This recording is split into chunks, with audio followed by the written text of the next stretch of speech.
white is totally winning here, with only 2 rooks versus a queen plus a knight. If you're greedy and start thinking about taking this poor knight, you're gonna lose this game because your friend is gonna check, you're gonna have to move the king, and he's gonna grab your rook, and you're totally lost with white. But you had an amazing position and you were winning with white. Start with this check. This king has only 1 square to go to. And now, what if I tell you that you are not moving these rooks for the next 4 moves? Yes, just your king. And every time, it will be a discovery check. With this rook first, checking this king. You see, the problem your friend has is that he can never go on this square. Otherwise, you check. He moves, and you check again. And his queen is free of charge here. So this king has to go the other way. And as I told you, move the king again. This rook is checking now. He goes up, you go down, again giving a check with the other rook. And when he comes back, do you see these 2 pieces being so inactive and useless? Just watching this poor king get mauled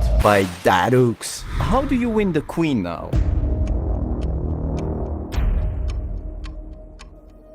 Another king move, giving a check with this rook, and it would be checkmate if this queen wasn't here. So the only move that black can play here is cover with the queen. You take it, and now you still have one problem. This knight. But I have another trick for you. Whenever you see a knight on the corner, remember that if you put your rook in diagonal 2 squares above, like this, the knight is trapped. He cannot go here and he cannot go here. And all you have to do now is bring your king very slowly. I know it's cruel, but we need to get rid of this knight to win the game. You just played the best game of your life in the middle game, but you end up in this position, ready to mess it up. You have everything going for you. This king is totally stuck.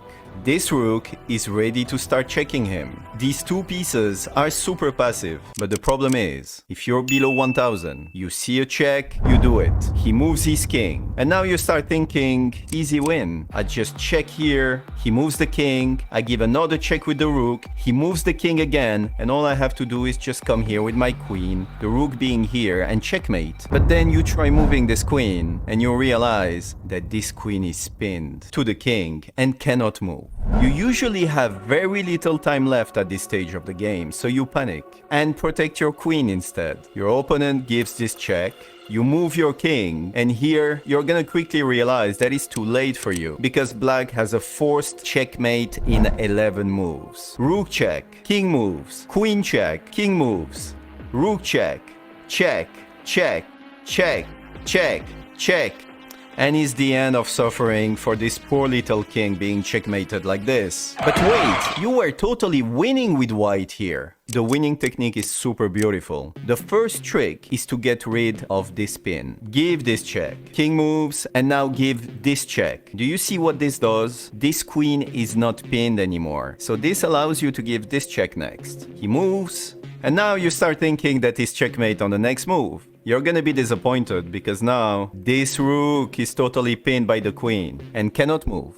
And this is where trick number 2 happens. All you have to do is unpin this rook. But moving the king won't work because he's gonna start giving you checks non-stop and you're not gonna be able to win with white. Let's go back for a second. The trick here is to bring this queen to this square, like this, which would totally unpin the rook. If the queen is here, this rook is not pinned anymore. And the way to do this is to use the zigzag technique. Check. This king can only go back and forth. Check. Check. And now, by pure magic, this rook is not pinned anymore after this check.